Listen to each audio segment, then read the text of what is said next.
नमस्कार दोस्तों, आप सबका अनिल कोचिंग सेंटर में आप सबका दिल खोल के स्वागत है। आज इकोनॉमिक्स की तीसरी क्लास होगी। इकोनॉमिक्स में 2 क्लास ले चुके हैं, आज इकोनॉमिक्स की दूसरी क्लास होगी। इकोनॉमिक्स की जो पहली क्लास थी उसमें तुम लोग को इकोनॉमिक्स क्या होता है उसका अध्ययन कराए, और दूसरा जो टॉपिक इकोनॉमिक्स का था अर्थशास्त्र का, उसमें योजना आयोग जिसको अब कहा जाता है नीति आयोग के बारे में पढ़ाए। आज तीसरा टॉपिक है जो इकोनॉमिक्स का अगर कहा जाए, इसको पढ़ने के बाद मतलब इकोनॉमिक्स का ज्यादा भाग यहीं से आता है पेपर में, ज्यादातर क्वेश्चन यहीं से पूछे जाते हैं। पंचवर्षीय योजना, तो तुम लोग को 12 पंचवर्षीय योजना पढ़ाएंगे और 12 पंचवर्षीय योजना है ही, ठीक है। कितनी है? 12। तो 12 पंचवर्षीय योजना में आज तुम लोग को टॉपिक क्या है? पंचवर्षीय योजना। आज पढ़ाएंगे पहली पंचवर्षीय योजना, जो कि प्रतियोगिता में परीक्षा की दृष्टि से बहुत ज्यादा इंपॉर्टेंट है। यहाँ से परीक्षा में क्वेश्चन को पूछता है। अब बात आती है पंचवर्षीय योजना क्या होती है, इसको बता देते हैं। देखो, जब हमारा देश आजाद स्वतंत्र गणतंत्र हुआ, जब संविधान लागू हुआ, उसके बाद चुनाव की प्रक्रिया हुई, तो चुनाव जो होते थे केंद्र स्तर पर, तो चुनाव होने के मतलब एक बार जब सरकार बनी तो कितने दिन की? 5 साल की, फिर 5 साल की, फिर 5 साल के। तो हर पंचवर्षीय योजना में क्या क्या काम हुए, उसमें कितना वृद्धि हुआ, कितना ठीक है लेस हुआ, उसी के बारे में हम लोग पढ़ेंगे पंचवर्षीय योजना। जैसे मान लो किसी का कार्यकाल सरकार 5 साल बिता ली, मतलब उसका एक पंचवर्षीय योजना हो गई, ठीक है। एक कार्यकाल जो होता है वही क्या होता है? एक पंचवर्षीय योजना होता है। तो पंचवर्षीय योजना में आज पढ़ेंगे प्रथम पंचवर्षीय योजना। जैसे अगर 1950 से बनी होगी, तो पहली जो पंचवर्षीय योजना है कब से कब तक थी बताओ? अगर कोई पूछेगा प्रथम पंचवर्षीय योजना कब से कब तक थी, तो 1951 से अगर पूछेगा तो क्या बताओगे? 1951 से 1956 तक जो कार्य था क्या था? प्रथम पंचवर्षीय योजना। लिख लो, मतलब इसके बीच में 51 से लगा के 56 तक कितना साल हुआ? 5 साल। तो इसके बीच का जो समय है वो क्या है? प्रथम पंचवर्षीय योजना। फिर 56 में चुनाव हुआ और 56 से कहां तक गया? 61 तक गया। तो क्या होगा? दूसरी पंचवर्षीय योजना। मतलब समझ रहे हो ना? तो सरकार का जो एक कार्यकाल होता है वही एक पंचवर्षीय योजना कहलाती है। मतलब समझ गए ना? उसमें क्या फायदा हुआ, क्या नुकसान हुआ, किस किस क्षेत्र में अधिक बल दिया गया, किस पे नहीं दिया गया, कितनी वृद्धि हुई, बीजेपी में कितनी वृद्धि हुई, वही सब पढ़ना है हमको। तो यहाँ से ज्यादातर क्वेश्चन कहाँ से आते हैं? तो मेन जो फैक्ट है उसको लिख दिए हैं, यहाँ से क्वेश्चन आते हैं। आप किसी भी प्रतियोगी परीक्षा की तैयारी कर रहे हो तो पंचवर्षीय योजना से पूरा 12 पढ़ लोगे, कम से कम 1-2 नंबर आ जाएगा इकोनॉमिक्स से। लेकिन 12 से बात करें तो इम्पोर्टेंट सब है, पढ़ना सब पड़ेगा। तो आज पहली पंचवर्षीय योजना है, तो पहला पॉइंट क्या है? अगर पूछ लिया परीक्षा में कि बताओ प्रथम पंचवर्षीय योजना किस मॉडल पे आधारित थी, तो क्या बताओगे? हैराल्ड डोमर समृद्ध मॉडल पे आधारित थी। किस पे? हैराल्ड डोमर मॉडल पे। किस पे? हैराल्ड डोमर मॉडल पे आधारित थी। क्या बताओगे? हैराल्ड डोमर मॉडल पे आधारित थी। कौन? प्रथम पंचवर्षीय योजना। बात आ गई ना? पेपर में दे देगा, बताओ प्रथम पंचवर्षीय योजना किस मॉडल पे आधारित थी? क्या बताओगे? हैराल्ड डोमर समृद्ध मॉडल पे आधारित थी। अगर पूछेगा प्रथम पंचवर्षीय योजना का मुख्य उद्देश्य क्या था, किस पर ज्यादा बल दिया गया, मतलब जब पहली बार सरकार बनी, प्रथम कार्यकाल जब बीता, उसमें पहली सरकार जब चली, तो उस पर किस क्षेत्र में ज्यादा फोकस किया गया, उनका उद्देश्य क्या था? तो उद्देश्य क्या था बताओ? कृषि विकास पर बल देना। क्या था? कृषि विकास पे बल देना। ये इनका मेन उद्देश्य था, कृषि क्षेत्र में बल देना, कृषि को बढ़ावा देना। बात समझ में आ रही है कि नहीं? आ रही है ना? उसके बाद अगला फैक्ट पढ़ो। 1952 में, कब? 1952 में सामुदायिक विकास कार्यक्रम प्रारंभ किया गया। क्या? सामुदायिक विकास कार्यक्रम प्रारंभ की गई, तब से अब तक चल रही है सामुदायिक विकास स्वास्थ्य वाला, ठीक है। 1952 में सामुदायिक विकास कार्यक्रम प्रारंभ की गई। अगर पूछेगा कि सामुदायिक विकास कार्यक्रम का प्रारंभ हुआ तो क्या ठोकोगे? 1952 ठोक क्या ना? अगर पूछेगा कि सामुदायिक विकास कार्यक्रम किस पंचवर्षीय योजना में आई, तो क्या बताओगे? प्रथम पंचवर्षीय योजना में। बात समझ गए ना?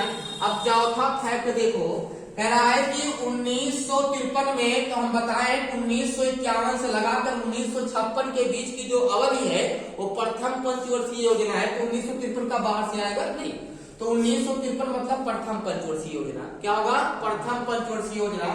तो 1953 में राष्ट्रीय प्रचार सेवा प्रारंभ की गई। बेटा राष्ट्रीय प्रचार सेवा, अगर पूछेगा राष्ट्रीय प्रचार सेवा कब आरंभ की गई तो क्या बताओगे? बताओ 1953 में। किस पंचवर्षीय योजना में?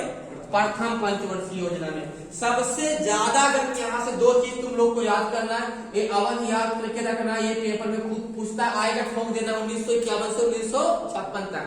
इसके बाद किस्म ए वाला इंपॉर्टेंट है, ज्यादातर एक पूछता है कि बताओ प्रथम पंचवर्षीय योजना किस मॉडल पे आधारित थी, तो क्या बताओगे? हैराल्ड-रोमर मॉडल। कई बार, हर बार एक पूछता, जो इंपॉर्टेंट हम बता दे रहे हैं, ठीक है। अगर ये पूछेगा बताओ प्रथम पंचवर्षीय योजना का उद्देश्य क्या था या किस क्षेत्र में ज्यादा बल दिया गया, तो किस पे? कृषि पे। ये भी ज्यादा इंपॉर्टेंट है, कृषि पे। कृषि आएगा, उद्योग आएगा, ठीक है। और तो क्या मालूम, कृषि पे ज्यादा फोकस किया गया।